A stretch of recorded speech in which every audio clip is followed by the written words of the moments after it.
I'm the sole survivor of a roller coaster that couldn't be stopped for 12 hours. Last year, I learned a lesson I will never forget. Trust your gut. I had the day off from work.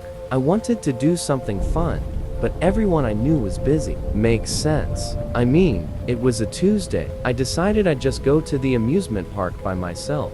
I've done it before and had a great time. I'm a bit of a thrill seeker. Well, not too much anymore. Going 5 miles over the speed limit is about all the excitement I want out of life anymore. I got to the park at around PM. It was slow, even for a Tuesday. It gave me a sense of excitement because I knew I'd be able to ride a lot of rides without having to be there all day. At the same time, it gave me a weird, uncanny feeling. All this space and not enough people to fill it up. I ignored the feeling and moved on. I don't know about you, but whenever I go to an amusement park, I like to work my way up to the really crazy rides. I'll start small and finish off the day with my favorite. My favorite just happened to be called the Grim Reaper. It feels a little too on the nose, doesn't it? It was 7:30 p.m. and the park closed at PM, and I knew it was time to get in line for my final ride. I also made a new friend while there. We met standing in line at one of my first rides of the day. We decided after chatting the whole time in line that we'd hang out for the rest of the day. His name was Charlie. We agreed on every ride that day, except for the last. He wanted to end the night on the Mindbinder, but after some convincing the Mindbinder's line was way shorter while passing by. We decided to do the Grim Reaper last. We got in line for the Grim Reaper, and there was hardly anyone in line. It made sense, given that it was almost closing time. Do you think they will let us ride multiple times if the line stays down? Charlie said, with his hands clasped excitedly in front of him. I just smiled at him and chuckled. Normally, I would have been excited too, but something in my gut felt so off. For some reason, I didn't want to go on one of my favorite rides. Maybe it was the 5 corn dogs I ate a couple hours earlier, I figured. I'm a very rational person. I wasn't the kind of person to let anxiety or worry rule over me. I always thought life was just what you made of it. When we got in line, there were about 60 people, give or take.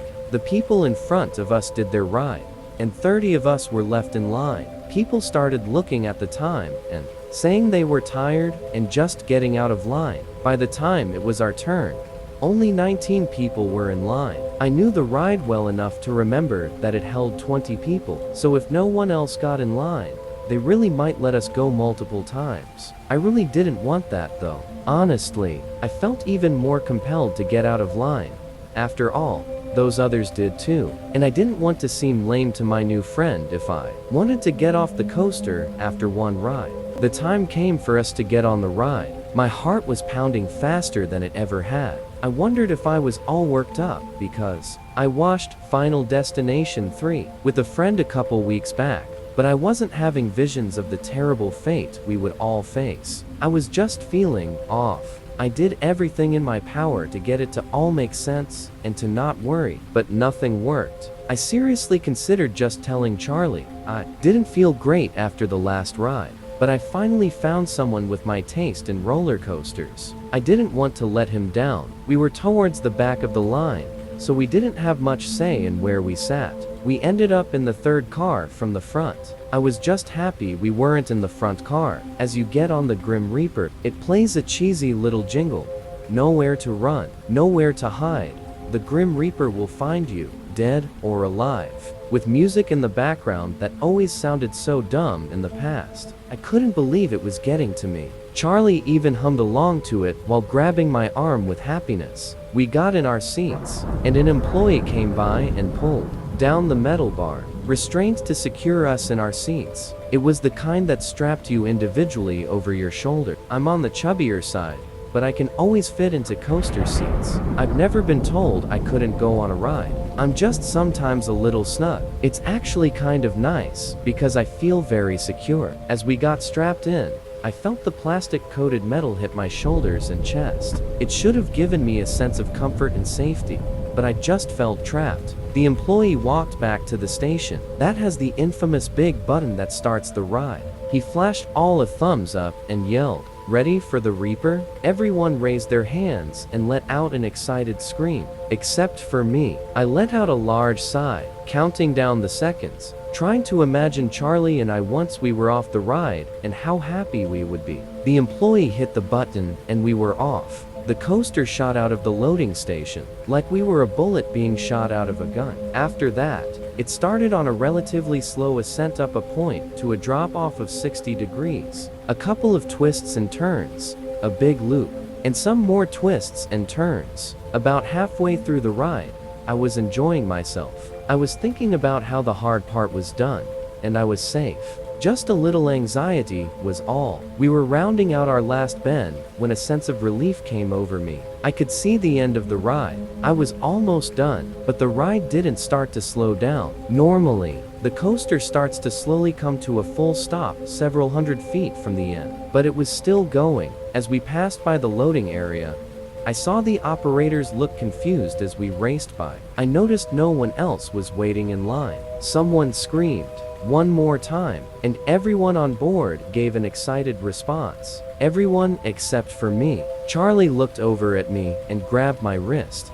Yes, I knew they would let us keep going. This is awesome. He let out an excited yelp as we reached the climb to the drop. He was beaming with joy the whole rest of the lap. We passed by the loading area once again, but this time, the coaster operator had a couple other people standing with him. The operator who strapped us looked red and worried. As we were whipped by the employees for our third ride of the day, the other riders were divided. Some were still excited, screaming, "Let's go, one more time," or "Best day ever." Yeah, some people started to sound scared. Not everyone noticed the employees looking frazzled. I can promise you one thing. I noticed. We started going up the incline again. This was the slowest part of the ride, at around 10 miles per hour, and slowing down a little as it reached its peak. This gave us opportunities to take a breath, or try to talk. Although it was only for a total of about 20 seconds. Are we stuck? I said nervously to Charlie. "I'm sure we are fine. There is just a malfunction with the electrical system not activating the brakes or something. There is always a manual shut off."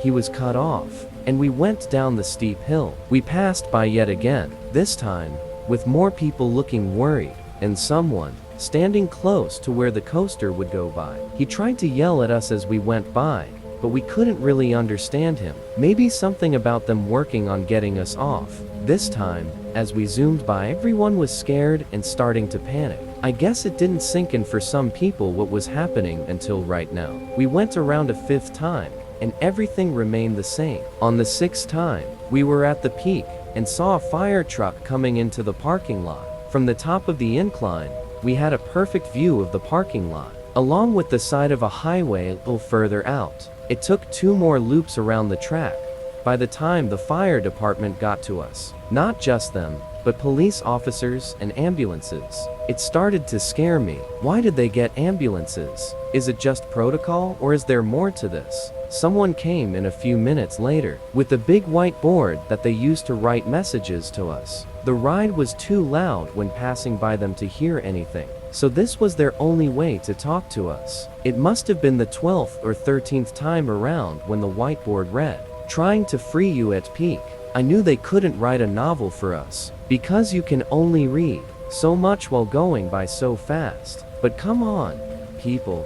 What is that supposed to mean? I think they just wanted to tell us they were working on a way to get us down. But that didn't matter. We had been on this ride for nearly 30 minutes, and we felt sick, and our bodies hurt like crazy. A couple loops after that, we saw a fire truck trying to get underneath where the top of the ascent was. Luckily, there was a large space where the truck could pull right beside it. Unfortunately, at its peak, it's about 200 feet in the air. It also didn't have any emergency exits at the top, like most coasters do. You'd think that would be a requirement.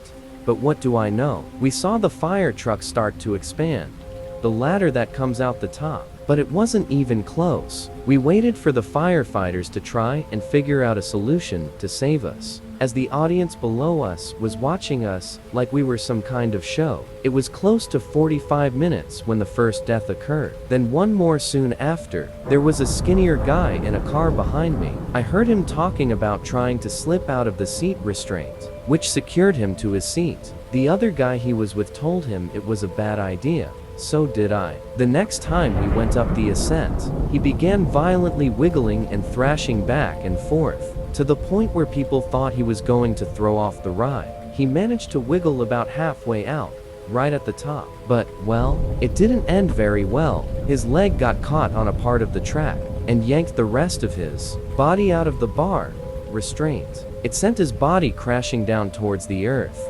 However, I think he was dead soon after he was ripped out of his seat. I didn't see too much of it, but the guy who was beside him let out an insane screech. Hearing that kind of agony as you are feeling the harsh effects of gravity hitting on your chest while going down a steep hill was truly mortifying. The screech out of nowhere stopped, and more people screamed. The man beside him had a heart attack.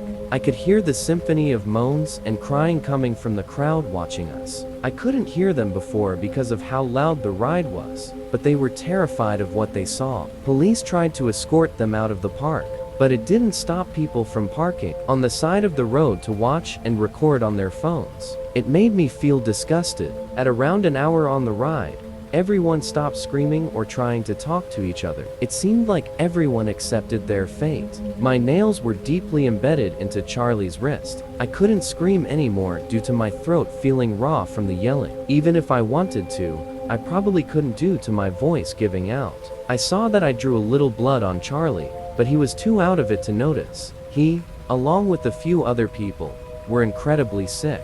He threw up probably 5 times by this point, and looked cross-eyed. Around that time, the electricity in the whole park shut down. All the lights, everything. I think they were hoping a hard reboot of the whole park would stop the ride. The coaster didn't just rely on gravity, but also on a lot of help from motors and other electronic elements. It all turned off when we were on the straightaway. Of course, it still didn't stop. I could hear someone yelling with frustration, not understanding how it could still be moving if it didn't have an electrical source.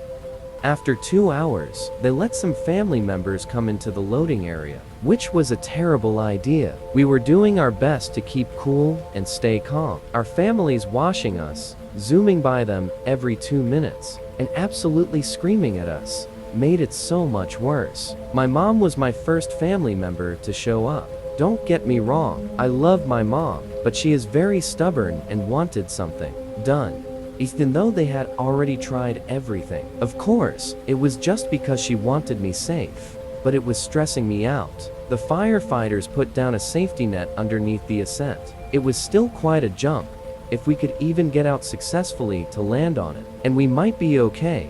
But we were all a little scarred from what happened before. It seemed like they put it out just in case someone tried to get out again. It didn't seem like it was the plan to have us all just jump out of that moving death machine. They weren't desperate enough at that point. We saw a large group of people passionately arguing and yelling at each other. From what I could tell, it was made up of family members, firefighters, and some employees of the park. I'm sure with lots of varying opinions. The ride was on hour 3, when the coaster entered the loading area once again. I saw a woman run over to the control panel. A couple people ran over to her and told her to stop and not press the button. She was screaming her head off and wailing. It had been hard to understand people in the past while going by them, but this was as clear as day. As we passed by, I could tell she was starting to break free from the grip of people holding her back. I wasn't too worried. Whatever button she was wanting to press, I'm sure it wouldn't work since none of the other ones work so far. We were about 5 seconds away from going down the descent when we heard a click come from all our seats. The woman hit the button that unlocked all our overhead seat belts. Of course, the seatbelt button worked, but not the button to stop the ride. A few people reacted fast enough to either jump out or snap it back over themselves before the ride went down. Others weren't so lucky. 3 people managed to jump out, but didn't survive the fall, despite there now being a giant net to catch anyone who was dumb enough to try and get out that high. One person hit a support beam on the way down, and the other 2 landed wrong when they hit the net. Their bodies folded in an unnatural manner as they hit. All 3 died instantly. I would say around half of us that were left managed to get the seatbelt secured before going down the hill. Everyone else had to hold on for dear life. And unfortunately, I was one of them. I felt my stomach start to drop as I reached up to grab the only thing that would keep me from becoming a part of the pavement below. The restraint wasn't completely useless at this point. I just had a good 12 inches in between my chest and the restraint. As I dug my fingers into the plastic, I hoped I would be fine. Then the ride dropped. I felt my butt lift off the seat I had become so familiar with. I tried to wrap my ankles around the floor of the coaster to keep the rest of my body from flying out. Charlie luckily got the restraint down, so he was trying to get his leg over mine and hold me down with his arm. After the longest 5 seconds of my life, I managed to pull it back down over my chest. I wasn't sure who else got theirs down, but I assumed, from how scared a few of them sounded. It wasn't good. All I could think about and look at was the big loop coming up. As we got closer, I'd hear swearing from multiple passengers, including someone in front of me. She was violently pulling at the restraint, but it just wasn't budging. I was hoping and praying that the centrifugal force would keep her in her seat. As we went around the big loop, I closed my eyes. I knew I didn't want to see what was about to happen. I heard multiple people screaming and making horrendous cracking sounds. I don't have an exact number, but I would say only 7 people were left. I could see the 2 people in the very front row and Charlie beside me. I recall only hearing 3 other voices behind me at this point. At our 5, 3 more people died while on the ride. 2 of them from a heart attack or something. The 3rd person, well, he watched the person beside him suddenly die while going around one of the bends. He yelled out in anger, and well, I'd actually rather not go into detail, but he died soon after. I saw the whole thing. They were the 2 people left in front of me and Charlie. At our 6, we saw a group of people bringing in what looked like another large net, except that it was in the loading area. The next time we looped around, they wrote something new on the big white board. We are going to try and stop it manually. I had no clue what this meant, but by the look of the net, I was terrified. The next pass, there were people on both sides of the loading area. On one side, the net was wrapped around a large pole that had been somehow fastened into the concrete slab. I saw a large, similar pole on the other side, but the net wasn't yet attached. As we zoomed by, I'd hear people trying to rush and hurry behind us. We went around one of the turns, and I cranked my neck, looking to see what plan they had in mind. They were frantically trying to tie the other side of the net to the support beam that was freshly drilled into the ground. I couldn't believe how stupid these people were. How on earth did they think this was a good idea? Was this a last-ditch attempt? I was yelling at them and telling them to stop, but of course, they couldn't hear me. Even if they could, they wouldn't listen. They were desperate to get at least someone out of this alive. Or maybe the owner of the park wanted all of us to die, so that no one could publicly talk about the horrific things we went through. As we went past the last bend, the hundreds of people watching the spectacle cheered, clapped, and celebrated. Somehow, not seeing any of the flaws with this terrible plan. We were on the straightaway, and my heart started to pound again. The few seconds before we hit the net felt like slow motion. I swore I could see everyone's face. They looked happy. I couldn't believe it. It made me upset because I knew they were all about to be very disappointed. Finally, we hit the net. Of course, it was no match for a giant metal contraption. Hitting it, the metal pole was ripped out of the concrete slab and smashed down right in between our car and the one behind us. As we headed for the incline, we tried to get the net that attached itself to us off of the coaster. Luckily, we were able to get it off of us, but no luck with the metal beam that was now awkwardly lodged in the coaster. As we started going down, the whole ride started to shake violently. It felt like we were going to fly off the track. We made it to the first turn. I heard a loud snap and 2 screams. The 7 coaster cars behind ours broke off, and the metal beam found its way underneath. As we turned, I watched in disbelief as the cars behind us all went flying off the tracks. At that point in the ride, It was about 50 feet off the ground, still enough to kill them. I wasn't fast enough to close my eyes and saw the whole thing. It went off the track like it had wings and suddenly plummeted down into the earth. The screaming immediately stopped when the ride landed upside down. My imagination filled in the blanks and shuddered at the thought of the carnage below me. And then there were two. We were hoping that somehow the ride would stop or slow down because we lost the back 7 cars. I was not sure what the logic was, but we were desperate at this point. After another hour, it was not showing any signs of slowing down. Once we made it to hour 8, we expected our fate. I was hoping that this would all be over soon and we could just be done. I don't think either one of us thought we'd get off. We just hoped, at this point, that our deaths would be quick. Over the next couple hours, we noticed a piece of metal on the car ahead of us start to wobble and loosen. I'm not sure if it was just the wear and tear of the ride going for so long or the whole net fiasco. It kept looking like it was about to come loose, and we duck out of the way. We were imagining the worst possible outcome, thinking it would fly off and decapitate one of us. Eventually, it did come off. But it wasn't a dramatic moment like we thought it would be. It was so much worse. Instead of coming all the way off, it only partially came off and started grinding loudly against the track. We heard an audible cringing sound from everyone watching below. The sound was horrendous.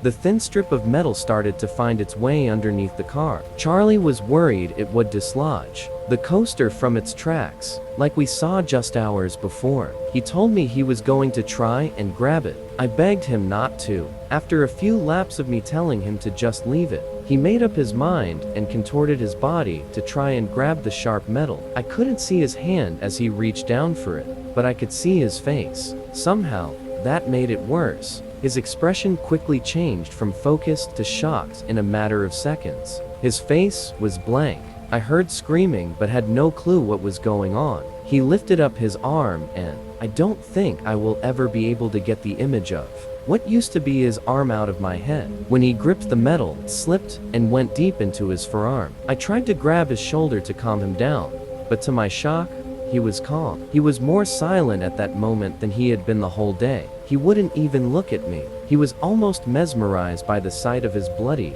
disfigured arm. I felt lightheaded and had a ringing in my ears, watching the blood start to make its way down his entire body, then to me and the floor of the coaster. It was making me feel sick watching the blood move around the car as we went around the twists and turns of the ride. Within minutes, Charlie looked like a ghost. I did my best to try and wrap his arm up with shreds of my shirt, but it was completely pointless. I don't think an old t-shirt can help when you see the bone. I tried to talk to him. I tried to make him feel as comfortable as I could, but it was no use. He was fading in and out of consciousness. We began going up the ascent, and he finally looked over at me. I couldn't begin to explain all that I saw in his eyes. I could see the pain and sadness, but also the relief. He knew he was going to die, but I don't think he cared. He gave me a weak nod of the head and looked ahead when we went down the hill. I tried to keep a close eye on him this lap, but it was honestly hard to look at him.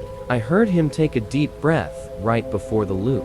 When we finished the loop, I looked over at him, and well, he was gone. I was now left alone in the death trap. I never imagined it could have gotten any worse, but having a dead body sitting next to you on a roller coaster is not something I would recommend. I was sitting in shock next to my dead friend for a couple hours. I was frozen in fear, not wanting to even think of a way out. After gaining some courage, I contemplated my next move. I came back into reality and realized the coaster was going just slightly slower. It wasn't significant, but if the loops were taking just slightly longer than before, that damn piece of metal that killed Charlie must have made its way underneath and not derailed it, but slowed it down. I ended up taking off my shoes and Charlie's shoes. I had a plan that was probably dumb, but if I died, at least it would be in my hands. As I went by the loading area, the coaster started to slow down just before the ascent. I threw all 4 shoes right in front of the ride. A part of a shoe caught the truck in just the right spot. The ride was still. I could feel the coaster almost pulsing, trying to move with all its might. I was sore. My shoulders were badly buried by the shoulder restraints. repeatedly hitting me over and over again, my whole lower half aching from sitting in a hard seat for hours on hours. I took a deep breath and squeezed in my gut like I never had before. I let out a horrific yell as I forced my body out of the restraint that had been holding me down for the last 12 hours. About 360 times around the track, my heart was racing as I felt the coaster start to win the battle to move again. I managed to squeeze out just seconds before it took off. I was freed and jumped. Luckily, I just barely hit the net below. I also managed to hit the net, so I didn't hurt myself too badly. Nothing is worse than what that ride already did to me. I laid on the net, looking up into the sky. In disbelief, I was still. I wasn't moving. It was almost making me feel motion sick. Not moving around, like when you are reading a book in the car, and you look up after an hour. Everything was blurry. I could barely hear the faint sound of people trying to get to me, but it was mostly just my ears ringing and my heart beating. After just a few minutes, I was down. They immediately rushed me to the ER, where I stayed for 3 weeks. I sustained a broken rib, a broken collarbone, severe bruising, and a concussion, just to name a few, not to mention the mental trauma. I'm writing this as I'm feeling ready to finally tell my story. This is the first time I'm digging back into my memories and recollecting the whole experience. I've started to work through all this with a therapist, and it's made me realize I need to get it all out of my system. Don't bother trying to find anything about this story. The owners of the park have done a suspiciously good job hiding it. That's another reason I want to get my story out there. They have completely scrubbed the internet of it, somehow. Although talking with a professional has helped, there are still some sounds and images that I can just never completely get out of my head. If you take one thing from my story, it's that you should trust yourself. Even if you don't believe in a higher power or gut instincts. If you have a feeling, trust it, please.